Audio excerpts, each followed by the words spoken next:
Hey, what's going on, everybody? It's BDF44 coming into another video. So, as I've been doing for the last, say, 48 hours, I've been trying to tackle some topics outside the NBA.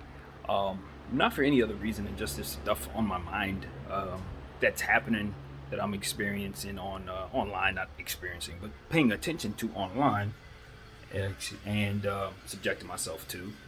And it's just stuff that's happening that gives you a lot to take from. So I call myself being somebody that brings a lot of things to the people to pay attention to me, not just basketball. And I let people know ahead of time, if you own some basketball stuff, this is not your video. So this is not your video. But there's a guy by the name of Brother Polite who's been accused of something very, very heinous with a 14-year-old girl. They got a kit out there that is, they've run DNA samples and did find his semen on this girl's clothing. So that's the facts. That's what we know for a fact. That's done. He was arrested, posted bail. Brother Polite is a person who is a part of the conscious community, one of the more notable, famous names out there. This is someone who's I found probably about 10 years ago, who I don't really pay too close attention to him per se, but I did listen to some of the conversations that he's had over the years, and he's somebody who has a wealth of knowledge about stuff that you have to dig deep into in order to know about.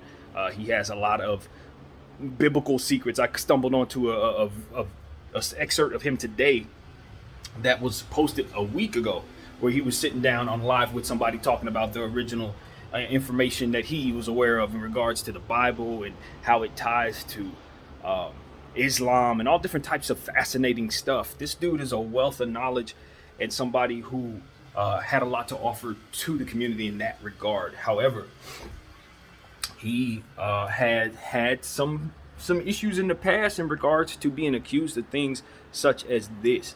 There's a gentleman by the name of Sonator who's out of New York. He exposed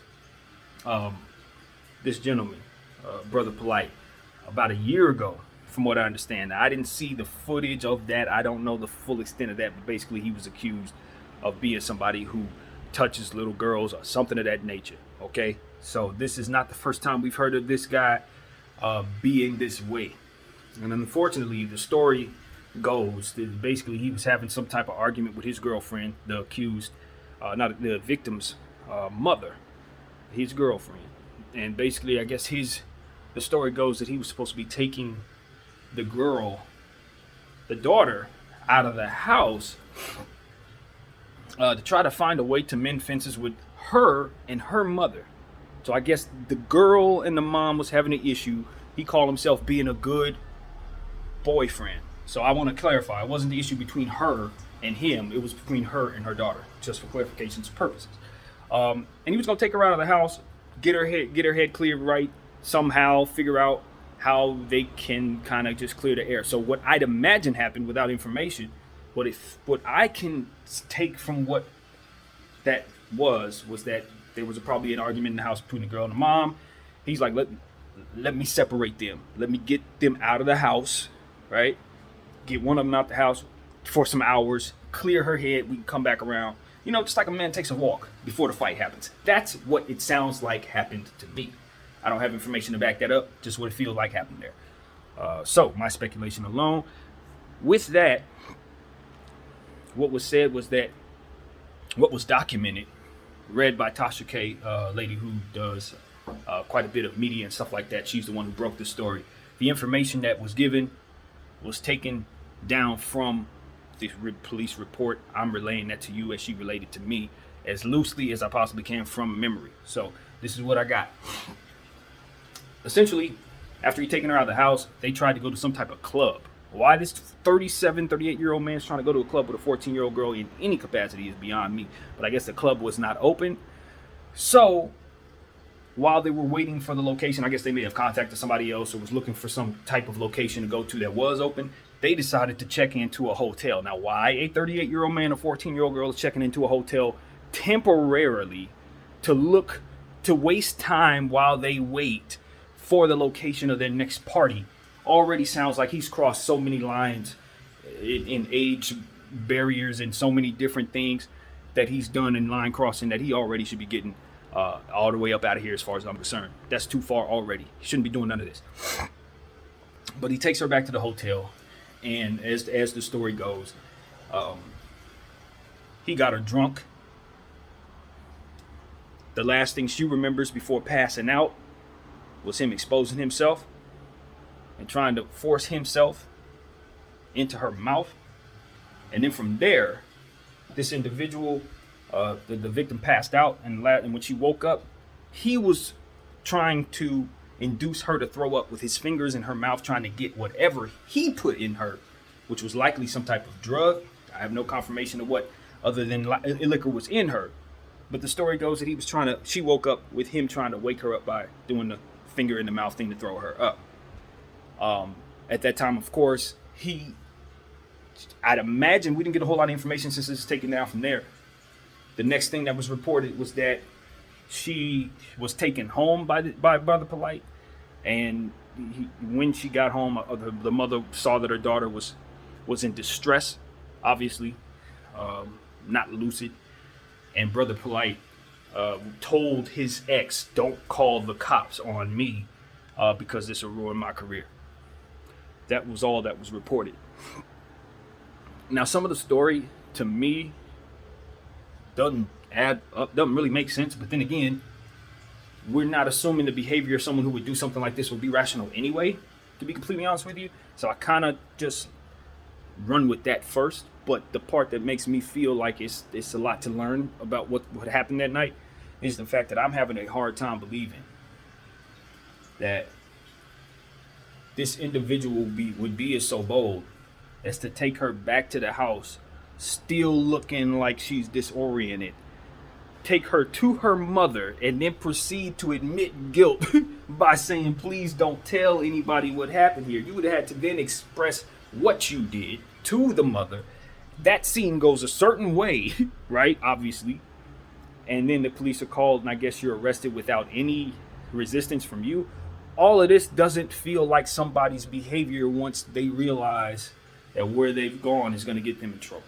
That's where I'm saying his behavior after the incident was alleged doesn't make sense at all. It's like you're walking into guilt. It's like you do something you know you shouldn't do in a way that you know for a fact you shouldn't do it. Then you walk back into the space where you know you should not have done it, nor should anybody know you did it, confess, and then request that no one tell, when the person that you're telling is literally the mother of the person you victimized. I'm having a hard time with that part of the story. But nevertheless, the rape kit, excuse the R word, the kit did, in fact, had his semen attached to it, and what was said, it was like 6 different stains on her scarf and upper shirt, whatever, blouse, whatever that was. 6 stains. I don't want to pretend like I can understand the mind of a sicko like this, but that's another thing that seems kind of strange to me.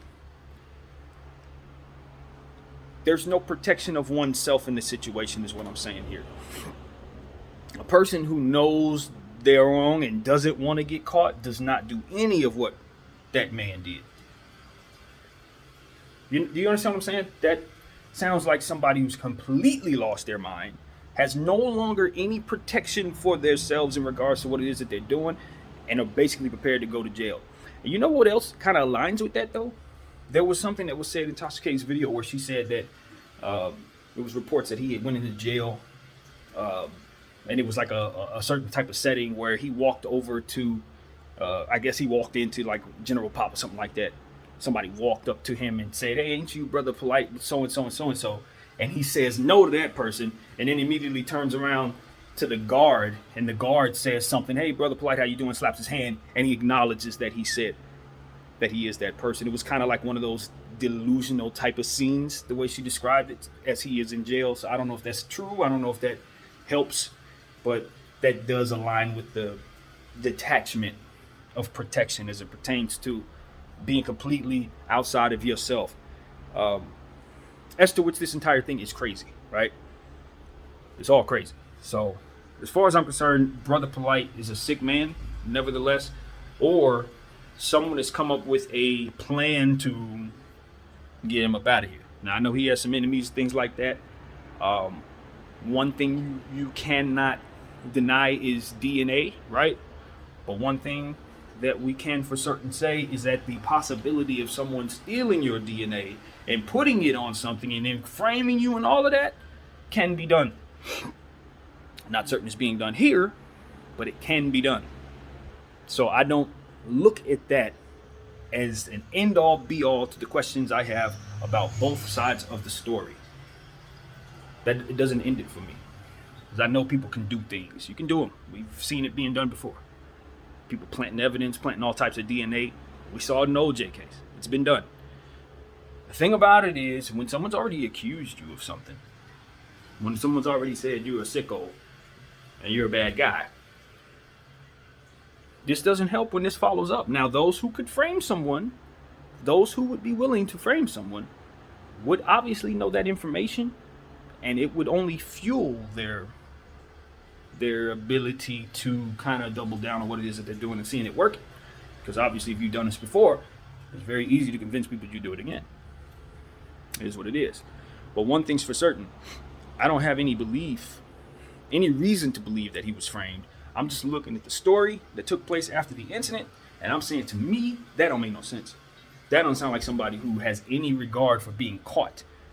And someone in his position, knowing what they do to people like that, you would think he would try to protect himself from what comes with that.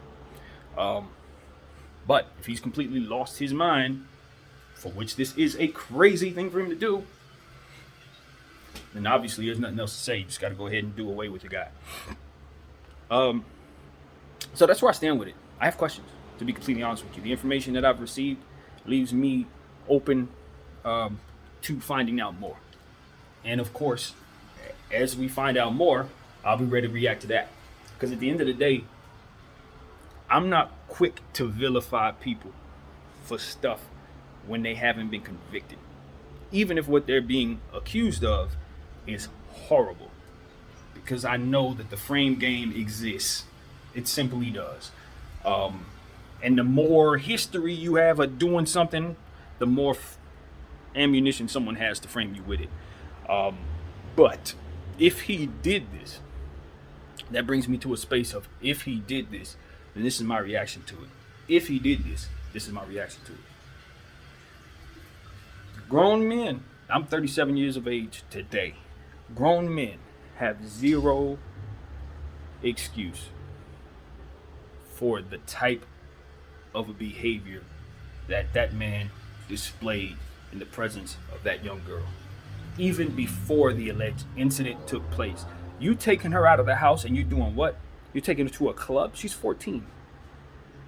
14. What are you doing? Already you need your ass whooped. Already. Mom, she needs to be talked to. I'm not going to say a woman needs an ass whoop, but I'll leave that to another person to come up with. She needs to be talked to for why she allowed him to remove that daughter from the house.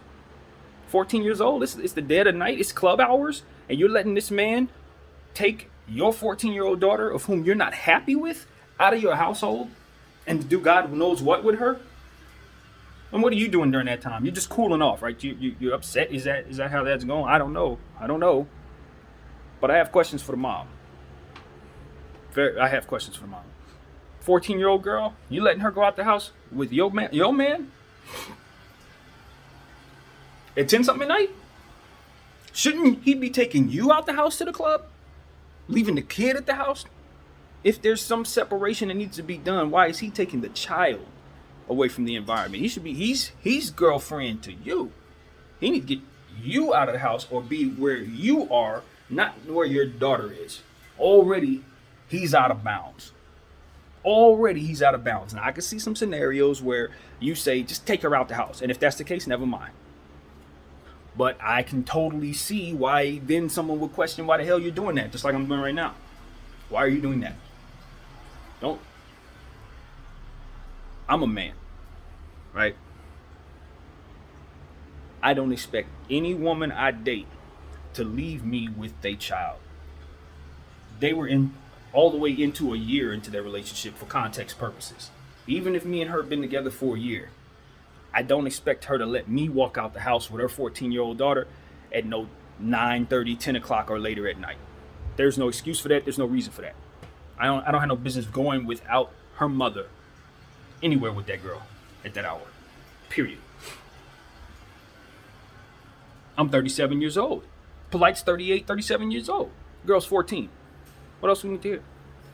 And the second part of that, obviously, moving forward is, okay, if we couldn't get to our destination, let's say I've already crossed that line. Right? Let's say I did something stupid like that. Fine. If my intentions are pure, we couldn't get where we need to go. Okay, let's just follow that. I'm not taking her to a freaking hotel. Hotel. What are y'all up to? You see this grown-ass man walking in here with a 14-year-old child? Did you guys ask any questions? Is it appropriate to? After the fact, it feels like it is. Beforehand, I don't know. You see a man walk in with a young girl, what are you doing? You asking her for ID? I think it's time to start. That's the moral of the story. I think it's time to start. There's absolutely no way I see a grown man going into a telly with a young woman and I don't get her ID. Laws. What's up with that? Is there a law for that? Is it? I think it's time. That's one of those things where it's like, if there's no law for that, it's time to put one in place. Ain't no child going into a room with a grown-ass man without her being of age, or without proof that he is her legal guardian. And even in some cases where he's the legal guardian, I think we need to be taking a look at body language. I think we need to be taking a look at all that, especially when a child's involved. Hey, it is what it is. What's fair? Protecting the child's fair. That's what's fair. If you want to know the truth. If you are inconvenienced by the vetting process of protecting children, that's something that you're going to have to swallow as a citizen. That's how I feel. Because protecting children should be coming before all of your little priorities, whatever y'all got going on. Protecting kids comes first in my mind. So that's where I come right there. What's up with the hotel? I need to talk to them. That's where I'm at. I need to talk to mom. I need to talk to hotel. What's up? Because Butler Polite in his sick old ways was enabled by some things that worked out in his favor. They said that he gave her massive amounts of alcohol. Where the hell did he get that from? Where did he get that from? Did she walk in with him? Did they see her walk in with him buying that liquor? If so, I want to talk to that establishment. What's up? Did y'all card her? Did y'all ask any questions? Would have been appropriate to? After the fact, it seems so.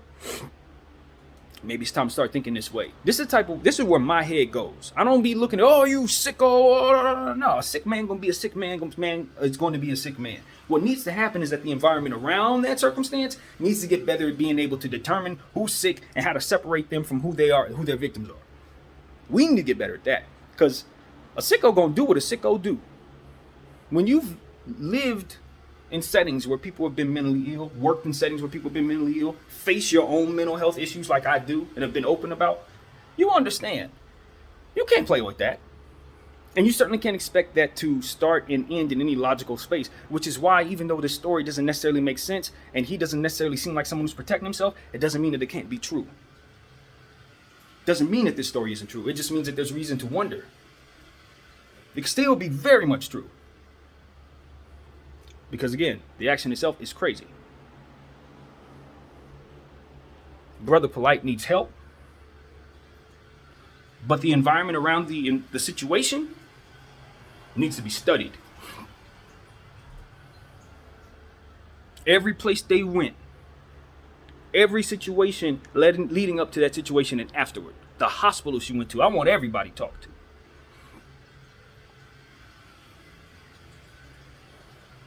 And ultimately, it comes back to the mom. That's your child. That ain't Brother Polite's kid. It's yours. Did you sense anything beforehand? Maybe you didn't. I'm not here to point at you and say you should have on that. I don't. Not everybody's instincts work like that, and that's okay. But I do have to ask, did you sense anything? I'm sensitive to that because, with the experience that I had as a child, I watched what my mother go through when she found out about what happened. I watched what my mother went through when she found out that it was too late to do anything herself. That played on her for the rest of her life. She was never quite the same. You understand what I'm saying to you? So it's not like I'm sitting here bashing the mom for what she couldn't control. She's going to do enough of that on her own if she's a good mother. But what I'm saying to you is, we, the environment around, need to find out if she's a good mother. That's our responsibility. You know how they say it takes a village to raise a child?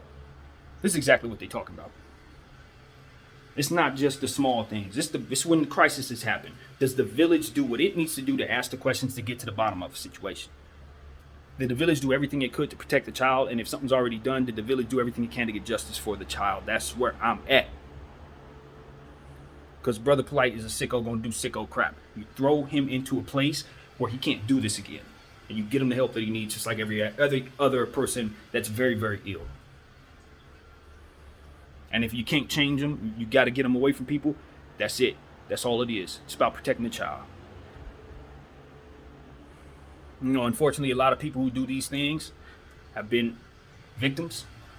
People who have not gotten the proper help for what it is they experience. I don't doubt the Brother Polight probably went through something that he ain't tell nobody about. And it's probably playing on him right now. And it's probably why something like this could be possible. Because a lot of the time, it is, unfortunately. It just is. And that's why it's very important, as a person who's been through some things, to tell you that everybody has their own path to walk. Everybody has their own set of circumstances that they have to live with within themselves. If you got a demon inside you and you know it's there, you got to go get help for it. You know that you are a person that has issues that could ultimately victimize others. Before it gets to that point, it's your responsibility to get help, to separate yourself from anyone you can harm. That's the least you can do when you know you are ill. And you have any sense of cognizance about what it is that you're doing versus what it is you should. What it is you're about, what it is you're attracted to versus what it is that's appropriate. You got to make the sacrifice necessary so that you don't put yourself in a position to harm a child. That's your responsibility as a grown person. I don't care how you identify. And that's the conversation that nobody wants to have. You being sick is not an excuse for you harming a child. You being a pedophile is not an excuse for you harming a child. You need to go get yourself some help. And the environment needs to help you do that, as well as keep you from harming another child in any way, shape, or form by all means necessary. And so if you ain't gonna get no help and we find out who you are, we're gonna get you up out of here. There's no excuses. You cannot harm a child. Our responsibility as the village is to keep you from doing that. Your responsibility as a part of that village is to keep you from doing that. And if we're not on the same page about that as a nation, as a world, then we need to recalibrate what it is, what the hell we're doing. Because each and every one of us were children. And if you were left unsafe, no telling how messed up your head would be. No telling what type of struggles you would have. See, this is the problem with forced sexual activity. Besides the obvious of it all, what it does is the lingering effects that it has on the victim. The lingering effects it has on the victim's family. See, the person who's victimizing that other person, they're long gone. Pointing at them, saying what's wrong with them, you're shaking your fist at the sky, man. Their brain is defective. It's over. But for the rest of us, we got to figure out how to protect children in the future. We got to be able to identify these people quick. Like, that's a sicko. Before they even start doing this stuff, we have to get to a point where we're advanced enough to where we can say, okay, that's somebody who's capable. So we need to make sure that we know the characteristics of that type of person and the characteristics of what that type of behavior is leading up to these incidences, so that we can make preventative measures the most important aspect of what it is that we're doing. Not reacting after the fact, and certainly not being children about the conversation, not wanting to have the conversation. Because that's a problem. Do you know why I came at the mother the way I did in this video? Because I'm aware that there are many households, many households, where parents and grown-ups turn the other way and let grown-ups have their way with children. It happens all the time. We know this happens. Some of y'all who watching me may be doing this. Maybe don't know how to not allow this to happen because maybe you grew up in a household where this was allowed by your elders or whomever. It has to stop. This is not a sexual activity. This is a sickness and a dysfunction being passed from person to person. That's what that is. It, to me, seems like something spiritual, something evil that attaches itself to the people that are harmed. You must get help for your stuff. We must be grown-ups about the conversation. We can't stop thinking about how to protect our children. We can't stop thinking about how to look for ways to do so. And I see too much of that. I've seen too much of that in my lifetime. R. Kelly in that situation. We knew about R. Kelly. Everybody, including myself, was guilty of knowing about R. Kelly. We knew.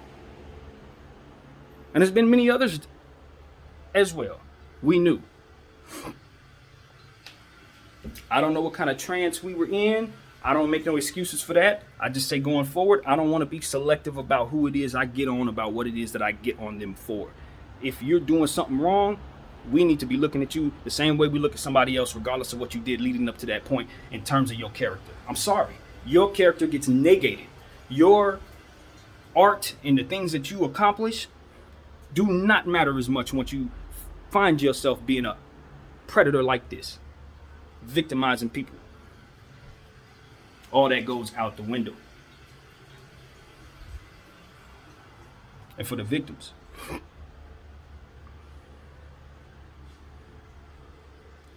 once the damage is done, man, that's why it's so important that the help come. That the places where people can talk are available to them on all walks of life, no matter what class and creed you're in. Because what we're finding is that it doesn't matter whether a person has a lot of money, a lot of intelligence, a lot of this, that, and the third. If they're struggling with a demon, if they're struggling with something like this, if they're victimizing others and creating people who are messed up because of their actions, they need to be stopped. And I'll say this, making people fearful is not going to get them to come forward. We want to be effective. That's what I'm saying. You want to be effective. Efficiency is how you win this particular game. If you telling people, we're going to cut you up, we're going to maim you, we're going to do all of this, we're going to do all that, they're going to stay in the shadows, they're not going to get help, and they're going to keep doing what they're doing, victimizing others, creating more and more horrible, horrible experiences for human beings. You want those people to come forward. You want them to feel comfortable coming forward so that they can expose themselves on their own to protect the children that they're ultimately going or are already victimizing. We need to get more mature about that conversation. Just like we're mature about a lot of other conversations, we need to elevate here. Something else needs to be done because we're not stopping this from happening. These people are still doing these things. Kids still being victimized. Circumstances still happening. So that's my cry out for help for others. As a child who was left unsafe, as somebody who watches this story from afar, has all kinds of questions about whatever, I still have very much the singular mindset that children need to be protected above all else. That should be the primary focus of each and every nation, in my opinion. You got to protect your children because they are your future. Your tomorrow's citizens. And how things work. When you have different random events happen, when people snap and lose their mind and shoot up 40 people, or snap and lose their mind, turn into this, turn into that. It starts here with circumstances such as these. Well, we need to get better at finding these individuals and getting them to come to the forefront so that we can stop them from doing what it is they're doing. Period, man. So that's what I'm here to say. My name is BDL44, Brother Polite. He posted bail. He need to be in jail. I don't know what. This is another thing that I want to say. Money should not be able to get you out of that. I understand the bail system is in there for a reason, and I don't understand it because I ain't been through the system like that. I ain't a bad guy. I ain't been through a lot. But I'm telling you, Brother Polite ass should be in jail. Whether he did this or not, he shouldn't be out until the facts and the story is clear. Until we know for a fact he deserves or doesn't deserve to be in there, he should not be able to use his money to free his body in circumstances like this.